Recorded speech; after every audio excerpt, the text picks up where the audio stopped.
Esta mañana vamos a hablar sobre la situación de las niñas en El Salvador, pero como siempre vamos a poner sobre la mesa algunos de los puntos sobre los que vamos a conversar. En el año 2011, la Asamblea General de Naciones Unidas, para generar conciencia sobre la situación que viven millones de mujeres menores de edad en el mundo, promovió que se estableciera en el calendario un día que conmemorara el Día Internacional de la Niña, y ese día es el 11 de octubre, es decir, fue el martes de esta semana. De acuerdo a ONU Mujeres, en la actualidad hay 1.100 millones de niñas que se convierten en un poderoso grupo que pueden dar forma a un mundo sostenible y mejor para todos. Pero hacen énfasis que todos sus sueños y su potencial pueden verse frustrados por la discriminación, la violencia y la falta de oportunidades. Este organismo internacional considera que debe impulsarse una mayor recolección de datos que se centren en las niñas, que tengan relevancia de género y estén desagregados por sexo. Lo que se busca es tener información que permita poner luz sobre las situaciones que no les dejan crecer, que obstaculizan su progreso y obstaculizan el alcanzar sus objetivos de desarrollo.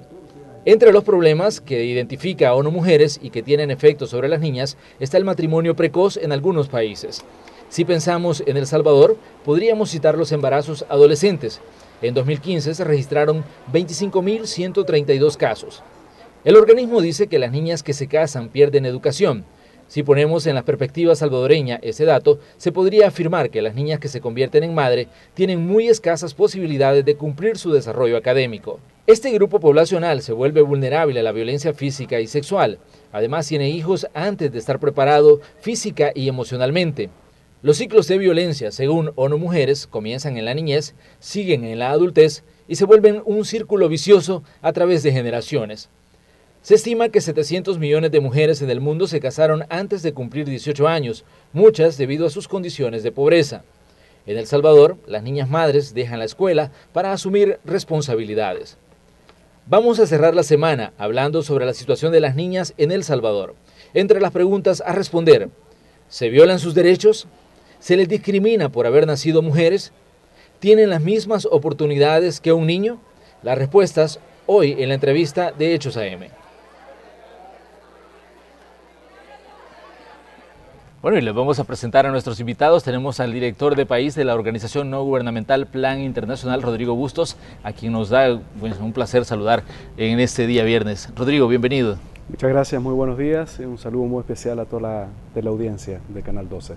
Bueno, pero Rodrigo viene acompañado también de una señorita, ella se llama Marcela Mengíbar y ella es beneficiaria de uno de los programas de Plan Internacional. Marcela, un gusto saludarte y qué bueno que estás con nosotros. Un gusto también estar con ustedes y poder compartir sobre la situación de las niñas en el país. Bueno, pues pongamos en perspectiva el caso de las niñas salvadoreñas. Primero yo creo que tenemos que definir la situación de las niñas que viven en las áreas rurales y las que viven en las áreas urbanas. ¿Cuáles son la diferencia, por ejemplo, entre estos dos grupos poblacionales que forman, digamos, parte de un universo, pero sus realidades son totalmente diferentes, Rodrigo? Correcto, sí. No, es una muy buena pregunta porque justamente gran parte de los programas que nosotros realizamos están enfocados fundamentalmente en el sector rural, donde hay la menor cantidad de servicios y donde la situación de las niñas también es bastante, digamos, desventajosa comparada con el sector urbano. Comenzando quizás por áreas, ¿no?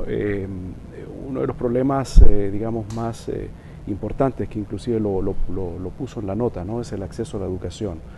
Si bien es cierto, el país ha avanzado bastante en lo que es la educación básica, inclusive hasta a nivel rural, es a partir de la educación media y secundaria cuando las niñas comienzan de alguna manera a no participar o a desertar por diversas razones.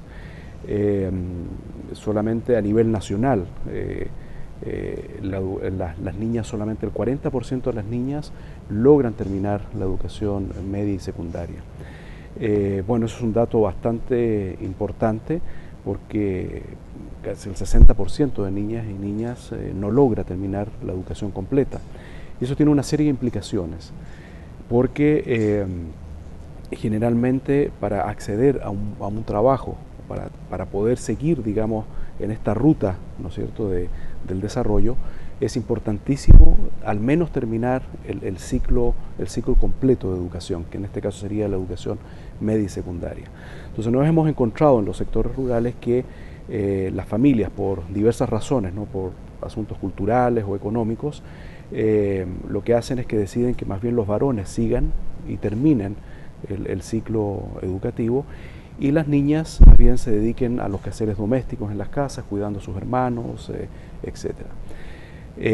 También otro asunto que hemos visto es que también debido a aspectos culturales hay niñas que se unen tempranamente, ¿no es cierto?, o se casan, o hay uniones tempranas que se llaman, que son niñas inclusive de muy baja edad, de 14, 15 años, y empiezan a asumir otros roles que no les corresponden a su edad, ¿no es Pero cierto? ¿esto es común en los países de Latinoamérica? ¿Ocurre así? ¿O es diferente si hablamos de los países centroamericanos?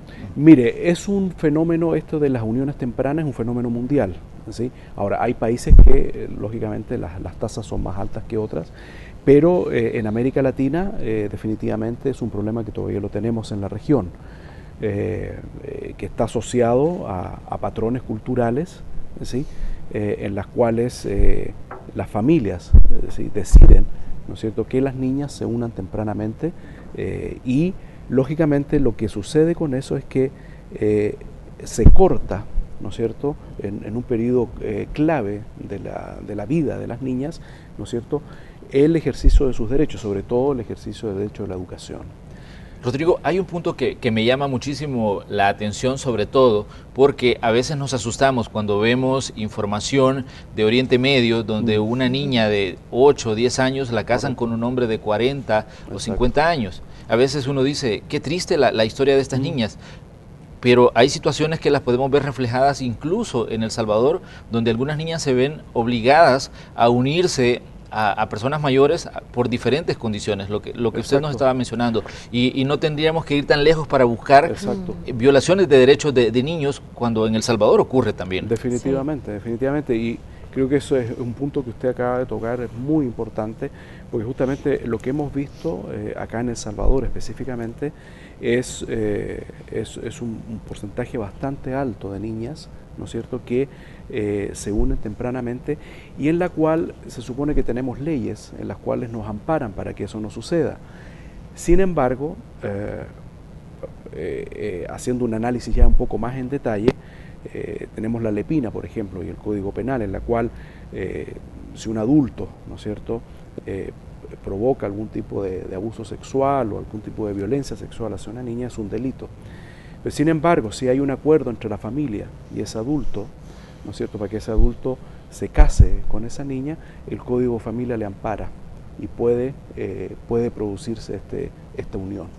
Entonces sí necesitamos hacer una revisión y una armonización de las leyes, ¿no es cierto?, para que este tipo de situaciones cambie. Nosotros como organización, como Plan Internacional, queremos que las niñas puedan desarrollarse, y hay evidencia, digamos, suficiente que una niña que logra, digamos, terminar su educación, logra, digamos, no unirse tempranamente, logra, digamos, no embarazarse tempranamente, esa niña que vive en situaciones, lógicamente, desventajosas económicamente, tiene una probabilidad muy alta que la generación que ella va a ejercer va a ser una familia fuera de la pobreza. Entonces, por eso es que es tan importante poder invertir en estos primeros años de vida en la niña, sobre todo en la educación, ¿no es cierto?, y en estos temas de salud sexual y reproductiva. El Día Internacional de la Niña fue el día martes, el martes 11 de octubre, y bueno, en El Salvador Plan lo estuvo celebrando con diferentes actividades. Y tenemos acá a Marcela, que ella es beneficiaria del programa Por Ser Niña. Cuéntanos, ¿cómo ha sido tu experiencia trabajando en programas en los que se te habla de tus derechos, en el que se habla de las oportunidades que puedes tener para estudiar, para desarrollarte como salvadoreña? Yo conocí a Plan cuando tenía alrededor de 11 años, hace bastante ya. Y recuerdo que todo empezó porque llegaron a dar un taller de cultura de paz en mi comunidad que incluía el tema de equidad de género, derechos de la niñez y la mujer, prevención de violencia. Y bueno, era un diplomado de 3 meses, y recuerdo que en ese entonces yo estaba pasando por violencia doméstica en mi hogar. Bueno, no yo, sino mi mamá. Pero nadie hacía nada porque nos han educado bajo patrones culturales de que la mujer tiene que ser sumisa, en la escuela no nos enseñan nuestros derechos. Entonces cuando yo llegué a este taller fue un mundo nuevo, ¿verdad? O sea que esto no es normal, o sea que esto hay leyes que me protegen. Y fue cuando yo empecé a informarme y que pudimos generar un cambio a nivel familiar, pero cuando terminó ese diplomado, con los jóvenes que recibimos ese diplomado nos quedamos como, bueno, ¿y ahora qué vamos a hacer? Entonces, pues sí, porque solo la formación era para nosotros, pero nos habíamos dado cuenta que muchos jóvenes y muchas niñas especialmente no denuncian la violencia que están viviendo porque desconocen sus derechos.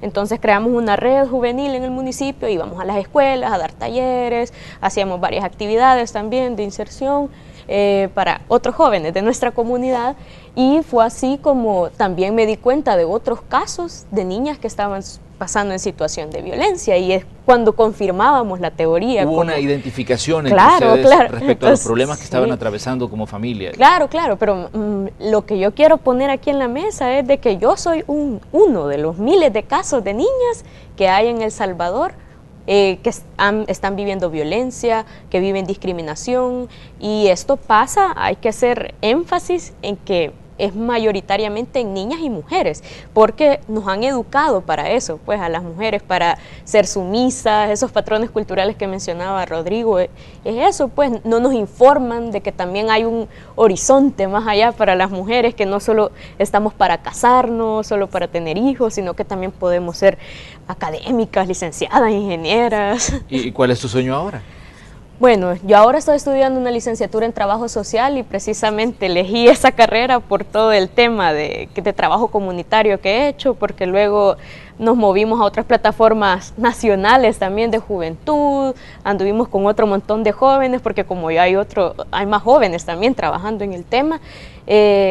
Y bueno, yo sí quiero seguir trabajando en el país para que esto cambie. Muchas personas nos dicen a veces, no, pero con eso no, con tus talleres no vas a lograr nada, no vas a lograr que mañana haya igualdad de género, pero es una semilla, y yo sí creo que si trabajamos ahora en unas futuras generaciones, va a estar mejor el país, pues, porque si no hacemos nada ahorita, ¿cómo va a ser después? ¿Qué tan importante fue para ti escuchar sobre la situación que estabas viviendo, escuchar sobre tus derechos? Yo creo que, bueno, es un proceso que a lo mejor se puede escuchar fácil, ¿verdad? Decir nada más, atravesamos violencia y lo logramos superar, pero es un proceso en el que se necesitan redes de apoyo, se necesita asistencia psicológica, se necesita asesoría legal, y es un proceso que requiere recursos también. Entonces yo tuve la oportunidad de tener acceso a eso de forma gratuita, pues, a través de Plan, y acercarme a las instituciones correspondientes, pero todas las demás niñas que no tienen acceso a eso, o familias, entonces hay que hacer un gran trabajo en diseminación de derechos y de las instituciones que nos pueden apoyar de forma gratuita, pues, porque no es lo mismo una joven que conozca sus derechos y que conozca a dónde acudir si está sufriendo una situación, o aunque no la esté sufriendo ella, si conoce a alguien que lo está sufriendo, eso es como una cadenita, ¿verdad? Si, mira, vos estás pasando esto, pero sabes que hay una institución que te puede ayudar a esto, o ir a las escuelas, o sea, incluir incluso en la currícula educativa estos temas, porque a veces se hace si está ahí, pero no se hace un estudio a detalle, ¿verdad? Porque también a veces las mismas instituciones educativas son focos de fortalecimiento de estos patrones culturales. Y es algo que, pues sí, hay que trabajar para cambiarlo. Rodrigo, por lo general cuando viene, digamos, la celebración del Día Internacional de la Niña, que por cierto la Asamblea Legislativa lo adoptó también como un día local, se habla mucho, pero luego parece que regresamos a lo mismo. Los problemas se invisibilizan y los niños siguen sufriendo las violaciones a sus derechos, siguen enfrentando problemas, como Marcela decía, de situaciones familiares complicadas. Correcto. ¿Qué se puede hacer para hablarle a los salvadoreños, a las personas que nos están sintonizando, sobre los derechos de los niños? Sobre que a veces un padre y una madre están violando los derechos de sus propios hijos en la casa. Sí, correcto. Sí, no, muy buena pregunta. Hay mucho trabajo por hacer, ¿no? Sin embargo, yo creo que en los últimos años ha habido un esfuerzo, digamos, de tratar de crear la institucionalidad en el país para ir, lógicamente, atacando estos problemas. Creo que es un avance muy importante el establecimiento del CONNA, que es el Consejo Nacional de la Niñez y Adolescencia, en la cual ya existen las juntas de protección a nivel departamental. Y bueno, con todos los, la escasez de recursos, existen profesionales en este momento en la cual las familias pueden acudir, o también, más que nada, más que las familias, las niñas y niños pueden acudir a estas juntas para hacer denuncias, y existe, bueno, todo un cuerpo de profesionales que investigan y emiten las sentencias del caso. Estamos recién, yo creo que naciendo con eso, todavía hay mucho por hacer, hay que bajar todavía mucho más hacia lo local, hay que bajar a las municipalidades. Justamente una de las iniciativas que nosotros estamos trabajando en este momento es tratar de generar, mecanismos comunitarios de protección, en la cual estén representados por varias, por varias instancias, en las cuales las niñas, los niños puedan, ¿no es cierto?, acudir a estas instancias comunitarias y tratar de resolver el problema, y estas instancias, dependiendo del caso, puedan escalar, ¿no es cierto?, y llegar a eso. Como le digo, esto todavía está incipiente, pero por lo menos ya se está trabajando en crear una institucionalidad más fuerte, que no existía en el país hace, digamos, que en los últimos 4 años no existía ningún tipo de institucionalidad de protección, digamos, ¿no?, que es lo que requiere, ¿no es cierto?, la LEPINA, y que esté acorde, ¿no es cierto?, con respecto a los derechos de la niñez a nivel internacional. Luego, bueno, existen una serie de programas sociales que ha tratado el gobierno, ¿no es cierto?, de ir implementando en los territorios. Lógicamente, esto requiere, porque ha habido definitivamente ha habido como un abandono, ¿no es cierto?, de programas sociales en los territorios, y bueno, y ese es la causa de muchos de los problemas que nosotros tenemos actualmente en el país. Pero eso es clave que los niños y niñas puedan acceder a una serie de programas, comenzando desde los más chiquitos, ¿no?, desde programas de primera infancia, de salud infantil, salud materno-infantil, lógicamente todo el campo educativo, acceso a que niños y niñas conozcan sus derechos, todas estas juntas de protección, mecanismos de protección, el tema también empleo para jóvenes, preparación, ¿no es cierto?, de los jóvenes para que tengan un buen empleo, etcétera. Es decir, se requiere, ¿no es cierto?, y bueno, se está tratando de hacer un esfuerzo para poder hacer esa inversión que no ha sido real, ¿no es cierto?, desde muchos años en el país. Según ONU Mujeres, esta división de Naciones Unidas habla de que en el mundo hay 1.100 millones de niñas, y muchas de ellas, dice, tienen la capacidad de cambiar el mundo y hacerlo mejor. Bueno, entre esas niñas está Marcela. ¿Cómo ves tú la situación de los jóvenes en El Salvador, ahora que has estado en este programa y que has trabajado directamente y que los has escuchado a los lugares donde has ido? Yo, por ejemplo, ahora estoy trabajando para un proyecto de USAID que se llama Puentes para el Empleo, y me he dado cuenta nuevamente porque, o sea, además de la discriminación de género, también hay un tema que es la criminalización de la pobreza, le llamo yo, porque es el tema de los jóvenes que viven en comunidades de riesgo o comunidades de altos niveles de criminalidad, ¿verdad? Y no consiguen un empleo por eso, ¿verdad? Porque son estigmatizados y se cree de que porque viven en una comunidad de alto riesgo, ellos están involucrados en el tema de delictividad, ¿verdad? Y yo viví muchos años también en una comunidad de alto riesgo y también viví esa estigmatización. Y yo solo estoy viendo cómo se repite, ¿verdad?, la historia, y en realidad vivir en una zona más segura en El Salvador implica más recursos, implica pagar más, y simplemente muchas familias no se puede pagar, pues.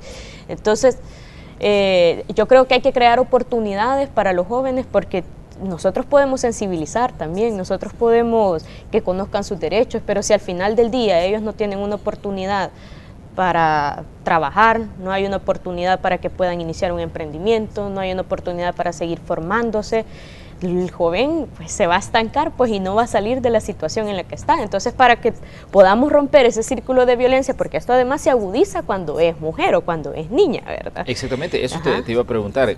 porque si hablamos tanto niños como niñas o adolescentes de ambos sexos están en riesgo por vivir en ciertas comunidades, pero en el caso de las niñas hay particularidades también. Claro, claro, y hay también otras barreras, porque a las niñas, en este caso, por ejemplo, si es una madre joven, por eso ya no le dan el trabajo, porque ya es una madre, pues, y piensan, va a pedir permiso para llevar el niño a los controles, etcétera. O sea, hay una doble discriminación. O el tema de que se les pide a las mujeres que se hagan la prueba de embarazo antes de ir o sea, cuando están aplicando, cuando están en esa transición de emplearse, ¿verdad?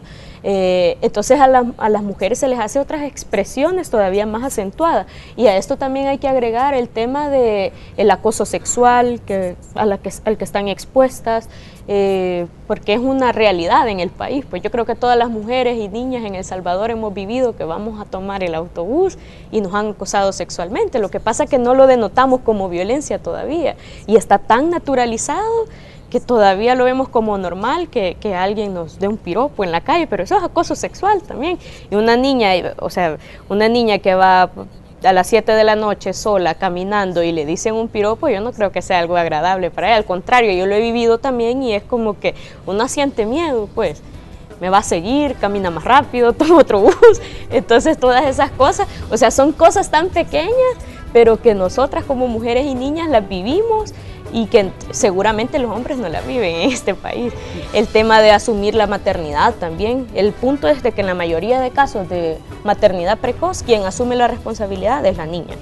Y no hay, o sea, a quien sacan de la escuela, aunque es ilegal ahora según la Lepina, es a la niña. El niño sigue estudiando. A quien estigmatizan, discriminan, critican, juzgan, culpan, es a la niña, no al niño. Entonces hay todo un tema que hay que sensibilizar, pues, y yo sí creo que también es importante empoderar a las niñas sobre sus derechos, pero también sensibilizar a los hombres y a los niños, hablar de nuevas masculinidades. Para mí es de suma importancia, porque si no vamos a tener mujeres que van a estar exigiendo sus derechos, y está excelente, pero vamos a tener hombres que van a seguir violando esos derechos. Bueno, tenemos que hacer una pausa comercial. Esta mañana tenemos una interesante charla con Marcela y con Rodrigo. Estamos hablando sobre la situación de las niñas en El Salvador. Ya regresamos.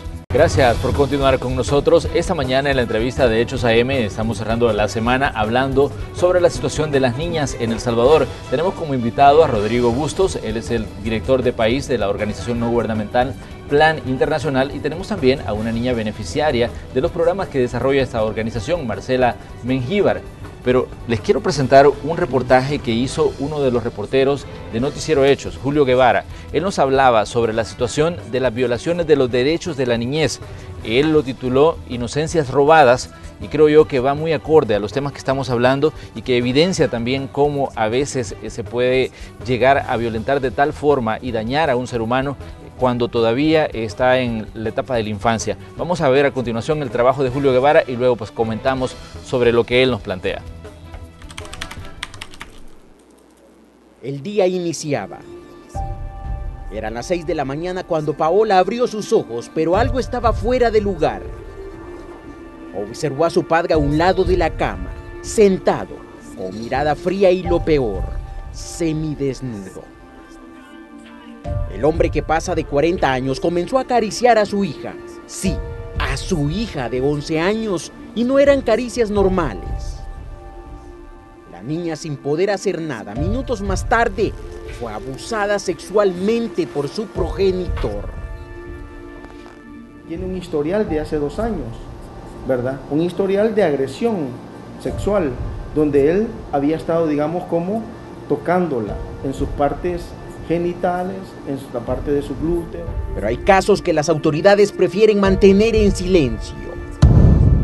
Indignante, atroz, completamente dantesco es como se puede describir la historia de un bebé de tan solo 3 meses violado por su propio padre. La criatura murió en un hospital de la red pública en San Salvador. El caso tiene reserva. Por la investigación que aún se efectúa, está prácticamente prohibido hablar de lo ocurrido, nos advirtieron. Obviamente los casos de delitos deben ser investigados, procesados y sancionados. Este tipo de personas son una lacra para la sociedad.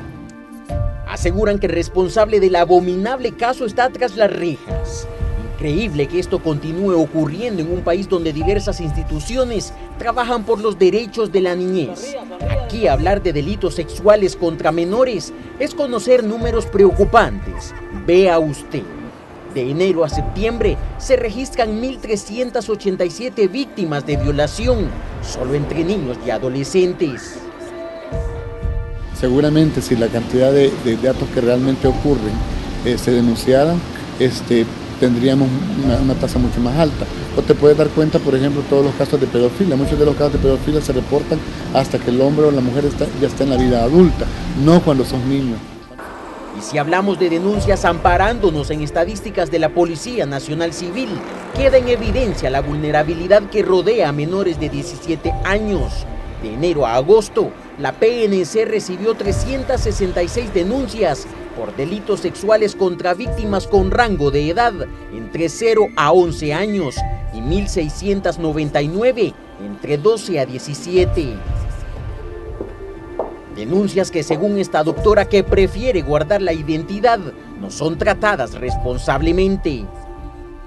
Y hay niños que han hecho los padres un señalamiento o una sospecha de un abuso 2 años y a los 4 años se viene a identificar que sí había un abuso. Ese niño ya lleva 4 años, 2 años de estar siendo sometido a este vejamen. Al final, en medio de estos debates, miles de personas continúan pidiendo justicia por sus casos y otras siguen callando por temor. En un país donde a diario se habla de garantizar los derechos de la niñez, irónicamente, con leyes que a diario son pisoteadas. Con imágenes de Alfredo López, Julio Guevara, Noticiero Hechos. Ese es el trabajo que el reportero Julio Guevara denominaba inocencias robadas. Creo que muchos de esos casos seguramente son niñas y vimos incluso el caso de un bebé que fue abusado. Y creo yo que esto incentiva a ustedes como organizaciones que trabajan con niños a fomentar mayor conciencia sobre la vulnerabilidad de los niños. Rodrigo. Sí, definitivamente el programa es bien fuerte, pero sí realmente logra captar un problema bastante serio que tenemos en el país, que es la violencia sexual hacia la niñez y especialmente hacia la niña. Están los datos ahí y concuerdo con uno de los entrevistados que probablemente hay un subregistro, porque hay mucha gente que es temerosa de denunciar esto y como ha dicho Marcela, en muchos de los casos inclusive se ha vuelto como una normalidad esta agresión. En esta área definitivamente hay mucho que hacer, pero definitivamente una de las cosas que hay que realmente reforzar muchísimo es sensibilizar sobre todo al sector justicia, ¿no es cierto?, para crear precedentes en este tipo de delitos.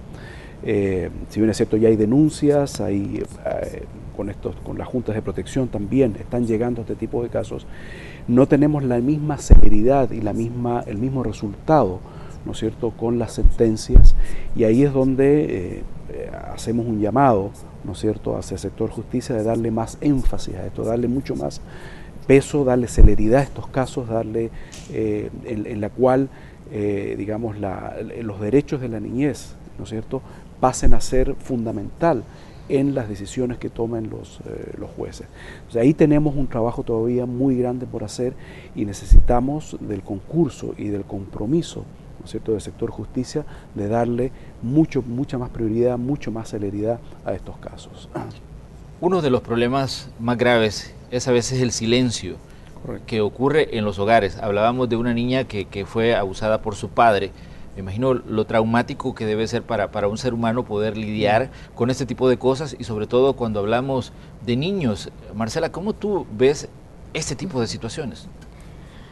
Bueno, a mí me indigna realmente. Yo creo que, bueno, coincido con Rodrigo, hay que hacer un gran trabajo, no solo de diseminación de las leyes, también de fortalecimiento del sistema judicial de nuestro país, de las instituciones garantes, que también todos, entender.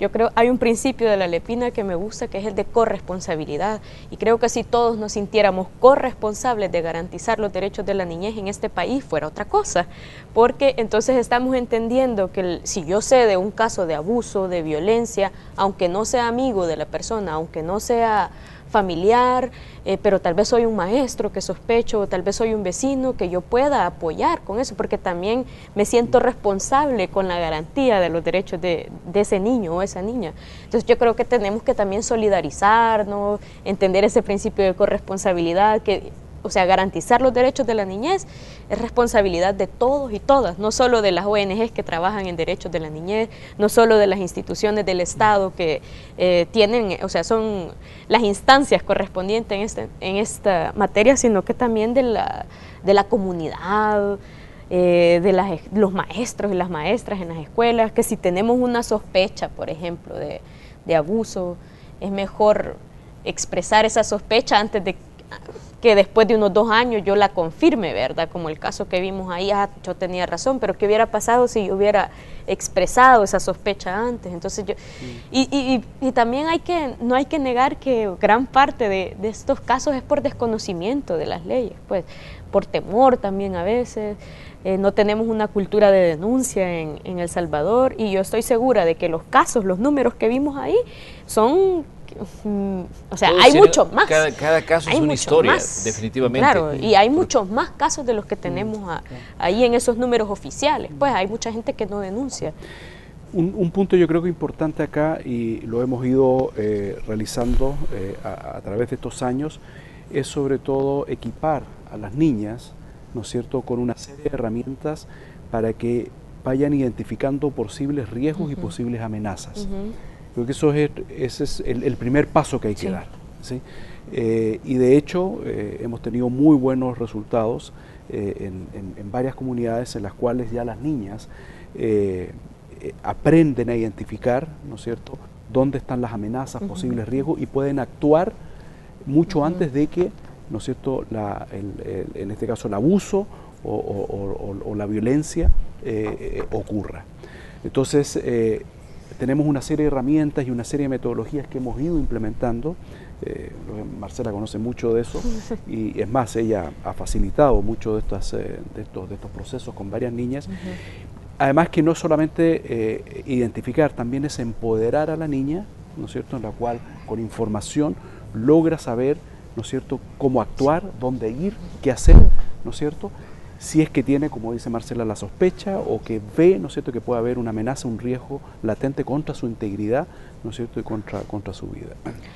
Con el reportaje nosotros queríamos evidenciar casos que son ya extremos de violaciones de derechos de los niños, ya van sobre el abuso sexual, el abuso físico, y que ya van para los tribunales, ya son casos directamente que tienen que ser vistos por la Administración de Justicia.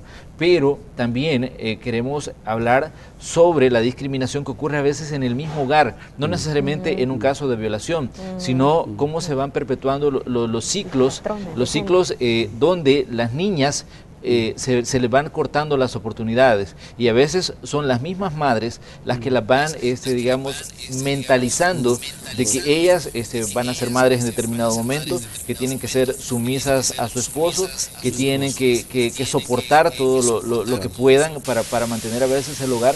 Ese tipo de situaciones también es de hacerlas visibles, ¿no? Definitivamente. Mire, comentarles así brevemente por qué nace la campaña y este movimiento ahora que se llama Por Ser Niña. Resulta que una de nuestras colegas de la oficina de Alemania visita un país en África, y bueno, visita una de las comunidades donde Plan trabaja, y conversa, entra con una familia y ve una niña que está lógicamente limpiando, y le dice, y bueno, ¿y tú por qué no vas a la escuela? Y la respuesta es, no, porque soy una niña. Eso es cosa de niños. Entonces ahí se nos hizo un clic y dijimos, bueno, eso es una realidad que sucede en casi todo el mundo. Entonces de ahí nace, ¿no es cierto?, esta iniciativa, y darle este espacio, ¿no? O sea, por ser niña no voy a la escuela, por ser niña tengo, ¿no es cierto?, tengo abuso, por ser niña, ¿no es cierto? Entonces ahí es donde la organización hace una reflexión y dice, no, tenemos que trabajar, tenemos que dar este énfasis justamente por todos estos problemas, todos estos patrones culturales, esta historia, digamos, ¿no?, ¿cómo se llama?, en la cual, ¿no es cierto?, hay una relación y hay un desbalanceada, ¿no es cierto?, entre hombres y mujeres, y que se empieza a ver reflejado desde la niñez, no solamente ya desde la niñez es que comienza a ver ese desbalance y esa brecha, ¿no es cierto?, de oportunidades entre hombres y mujeres. Cuando hablamos de patrones culturales, a mí me interesa que pongamos luz a una serie de situaciones que ocurren. En India, yo estaba leyendo un reporte que dice de que muchas niñas son asesinadas al nacer, debido a que hay familias que son muy pobres y en India se acostumbra a pagar un dote a quien se case con la niña. Entonces las familias prefieren ahogar a las niñas o deshacerse de ellas para no pagar ese dote. Pero también a veces en El Salvador ocurren casos de discriminación cuando nace una niña. Yo lo escuchaba a usted en un programa, creo que fue acá en la radio que tenemos aquí en la Red Salvadoreña de Medios, donde usted decía de que, por ejemplo, cuando nace una niña le suelen decir a la madre, no se ganó una gallina porque nació una niña y no nació un varón. Exacto. Entonces creo que esos son patrones culturales que muestran cierta discriminación hacia las mujeres en El Salvador. Sí, no, inclusive hasta en esas expresiones, ¿no? En esos chistes, ¿no? Se reflejan, ¿no? ese tipo de cosas. Mire, yo creo que ¿cómo cambiamos patrones culturales? Porque al final esa es la pregunta del millón, digamos, ¿no? Porque, ¿cómo cambiamos esa forma, digamos? Una de las formas que hemos visto es, y ya lo mencionó Marcela, es tratar de trabajar este tema, sobre todo con los niños, con los más chiquitos, ¿sí? Y ahí es donde estamos haciendo esfuerzos como plan de ir creando un nuevo paradigma de masculinidad, en la cual la relación, ¿no es cierto?, con las niñas sea diferente. El entender, ¿no es cierto?, ¿cómo se llama?, el balance, ¿no es cierto?, a que yo tengo acceso, ¿no es cierto?, a esa forma, ¿no es cierto?, de respetar a la niña, a esa forma de relacionarme. Ahí es donde hemos visto que podemos ir cambiando, ¿no es cierto?, ciertos patrones culturales en la cual ya no se hace una diferenciación, las niñas para esto, los niños para esto otro, ¿no es cierto?, sino que más bien en conjunto. Hemos ido experimentando eso y hemos tenido resultados bien interesantes, en la cual ya niños y niñas se relacionan de otra manera, ¿no es cierto?, ya hay una forma, ¿no es cierto?, en la cual intereses de niños y niñas pueden ser comunes, ¿no es cierto?, apoyos mutuos, etcétera, etcétera, ¿no? Entonces, hay formas. Ahora, eso toma tiempo, pero hay que comenzar con los más chiquitos, ¿no es cierto?, para ir, digamos, tratando de incidir en nuevas formas. Ahora, lógicamente hay que trabajar con las familias también, y con los padres y todo eso, ¿no? Pero es a través de esa forma de ir incidiendo en los niños, ¿no es cierto?, sobre todo en los niños varones, ¿no es cierto?, es la forma en la cual puede haber ya un espacio más igualitario, más equitativo entre niños y niñas. ¿Consideras tú, Marcela, que a veces hay expresiones incluso familiares donde se hace daño a las niñas cuando se hace comentarios como este de la gallina, por ejemplo? Sí, no solo la gallina, también el tema de las tareas del hogar, que se cree que solo son responsabilidad de la mamá y las hijas, y se va construyendo eso, como usted mencionaba, y las tareas del hogar son repartidas. Desde ahí hay que empezar en cosas pequeñas, ¿verdad? O sea, las hacen niños y niñas, las hacen papá y mamá también, no solo mamá, porque el trabajo doméstico, lo que pasa es que es trabajo, que en El Salvador no se remunera, bueno, y en la mayoría de Latinoamérica eso es una realidad, pero en otros países, por ejemplo, de Europa, que están más avanzados, las mujeres hasta reciben una pensión por hacer trabajo doméstico, porque es trabajo, pues. Entonces yo creo que en eso, el tema de los juguetes también, a las niñas se les compra princesas, se les compra juegos de cocina, muñecas para que chineen, ¿verdad? O sea, desde pequeñas se les va construyendo eso, y a los niños se les compra carros, pistolas, soldados, porque está esa construcción desde la niñez, ¿verdad? De que los hombres son fuertes, de que los hombres son los líderes, de que los hombres son los creativos, los héroes, y las mujeres son para el espacio privado, que son para la cocina, para ser mamás. Entonces también hay que cambiar eso, pues hay un gran trabajo que hacer. Los medios de comunicación también influyen en eso, porque a veces se refuerza en algunas caricaturas, por ejemplo, que ven los niños, se refuerzan esos patrones. Hay un montón de cosas en realidad. Los colores que se dice en los baby showers, por ejemplo, que si va a ser niño es un color, si va a ser niña es otro color. O sea, si hablamos de patrones culturales hay un montón, pero hay que, así como los hemos aprendido, los podemos desaprender. ¿Consideras tú que ser beneficiada con uno de los programas de Plan te ayudó a descubrir tu potencial como salvadoreña y como mujer? Sí, yo no lo niego, y siempre lo he dicho, que el tema de participar en estos programas, porque no solo estoy, o sea, después ya nunca me salí de Plan, hoy hasta trabajo en Plan, entonces yo siempre he dicho que en realidad mi vida quizás no sería lo mismo si yo nunca me hubiera acercado en aquel entonces a aquel taller, ¿verdad?, que fui. Y yo estoy segura que cambié de rumbo, tuve la oportunidad de forjar otro plan de vida, tuve la oportunidad de tomar decisiones informadas, y yo creo que es eso lo que hay que hacer, pues también con las otras niñas, empoderarlas, pero es un proceso largo y no se van a ver resultados en unos 6 meses o en un año, sino que los resultados de estos proyectos de empoderamiento usted los va a ver allá dentro de 10 años cuando la ve que sigue estudiando, cuando la ve que ya tiene un empleo, pero hay que hacerlo. ¿Te consideras afortunada por haber descubierto lo que ahora sabes? Sí, es que yo creo que, y en realidad es injusto hasta en eso, porque no todas las niñas tienen acceso a las oportunidades que yo tuve también, ¿verdad?, en este caso. Y porque, o sea, hay cupos, por ejemplo, ¿verdad?, para participar en los talleres, por ejemplo, un facilitador, aquí yo que he facilitado también, yo sé que no puedo tener un grupo de más de 30 jóvenes porque ya no va a ser igual, ¿verdad?, la facilitación del taller, pero para hacer más talleres también se necesitan más recursos. Eso por poner un ejemplo de todas las cosas que se pueden hacer.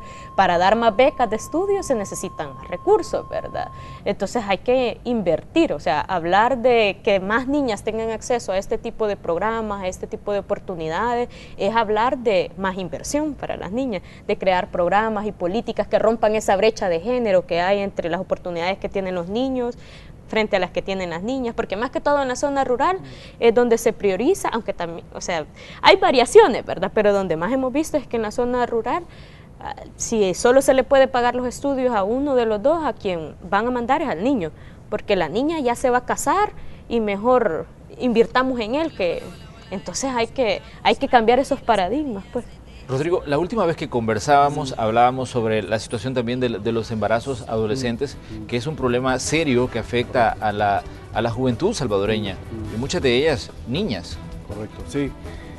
Justamente hace algunos meses lanzó el Fondo de Población de las Naciones Unidas junto con el Ministerio de Salud el último estudio de embarazos adolescentes. Y fue realmente un estudio, un análisis muy en profundidad, y hay algunos resultados realmente impresionantes, ¿no? O sea, 1 de cada 3 mujeres es una niña embarazada o una adolescente embarazada. Eso quiere decir que el 30% de los embarazos en El Salvador son de niñas o adolescentes. Es un porcentaje bastante alto y está por encima de la media regional, ¿sí? Entonces ahí tenemos otro gran problema. Otra cosa que el estudio también mencionó, que es bastante importante, es que los embarazos en adolescentes se dan mucho más en niñas y adolescentes que han interrumpido el estudio. Ahí es donde vemos nuevamente el factor educación es extremadamente importante, porque el porcentaje de niñas que no están embarazadas justamente es la que tienen un mayor grado de educación. Entonces, por eso es la apuesta tan fuerte a la educación, porque la educación es el motor que da, ¿no es cierto?, la información, da una serie de claves para que las niñas, ¿no es cierto?, no se embaracen. Otro tema importante que salió en el estudio justamente fue que está muy asociado las uniones tempranas también con el embarazo de niñas y adolescentes, ¿no? Entonces, ahí hay un tema muy importante que hay que trabajar y que bueno, qué bueno que ahora tenemos, por lo menos tenemos datos, ¿no es cierto?, donde trabajar y que tenemos datos inclusive hasta a nivel municipal de cómo es la situación en el país.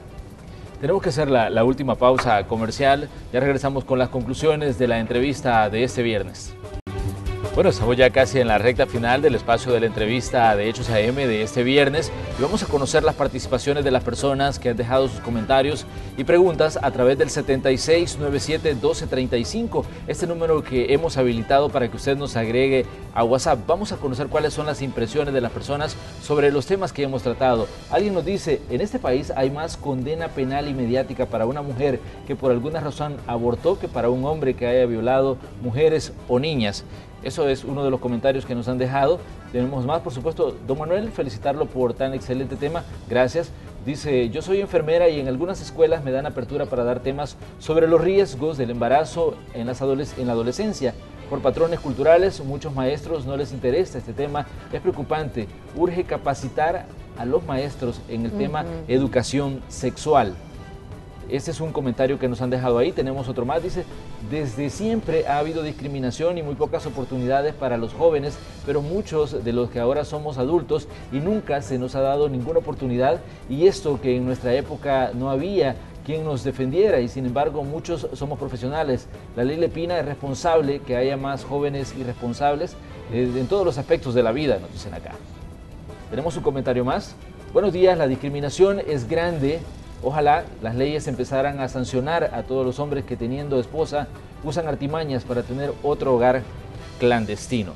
Bueno, enfocan diferentes situaciones, diferentes puntos. Me gustaría, Rodrigo, quisiera usted sus comentarios respecto a lo que piensa la gente de lo que hemos estado hablando. Creo que son muy importantes los puntos que han comentado acá los televidentes y quisiera referirme básicamente al tema de educación en sexualidad.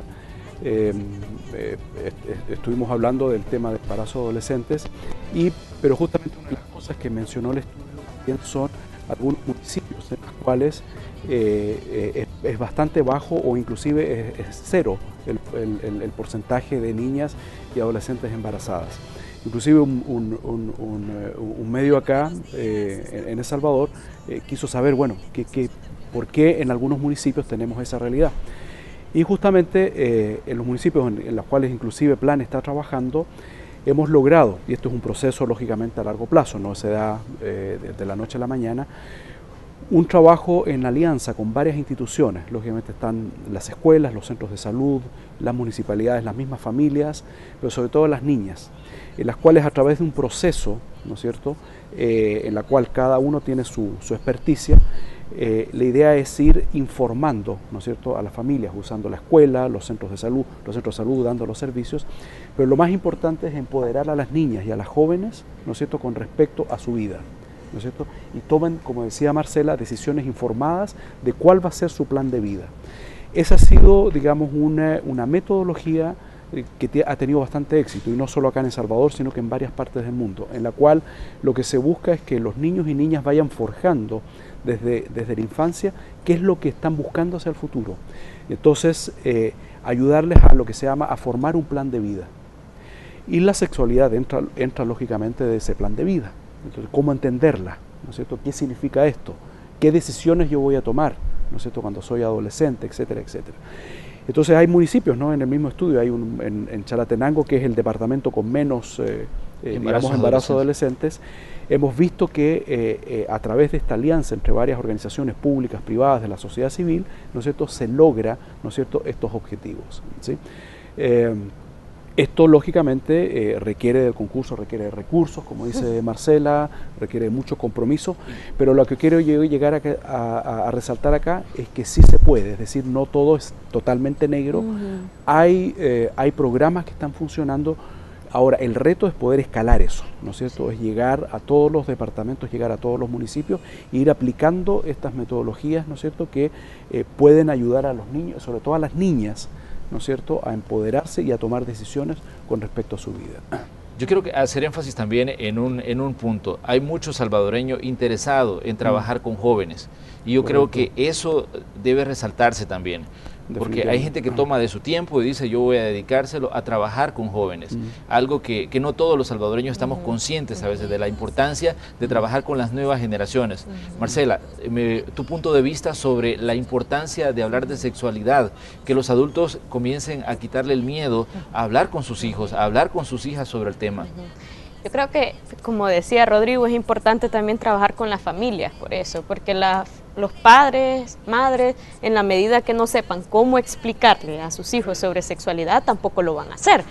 Pero sobre todo con las nuevas generaciones, ¿verdad? Hay que hacer mucho trabajo de diseminación otra vez. Y yo creo que hay que apostarle a la juventud, porque si no se trabaja por una juventud mejor ahora, no vamos a tener un mejor futuro mañana, ¿verdad? Entonces hay que apostarle, hay que creer en la juventud, inviertan en la juventud, ¿verdad? No duden que si invierten en nosotros, a veces solo necesitamos una oportunidad.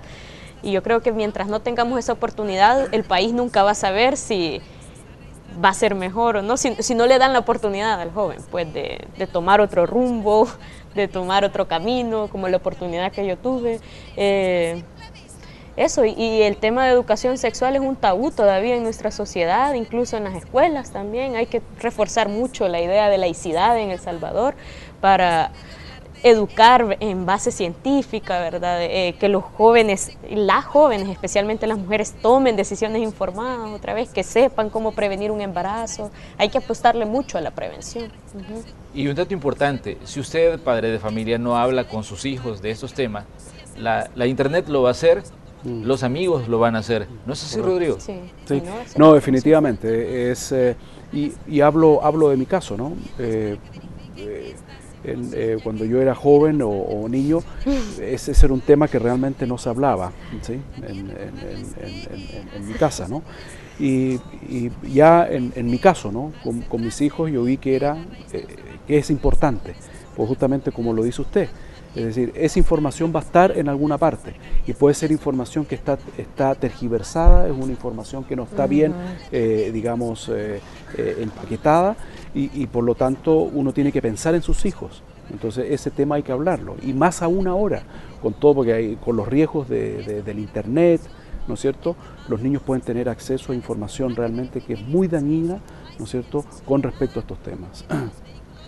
Marcela, Rodrigo, yo les quiero agradecer que hayan venido a conversar con nosotros de un tema muy importante porque a nosotros también nos interesa el futuro de las nuevas generaciones de salvadoreños.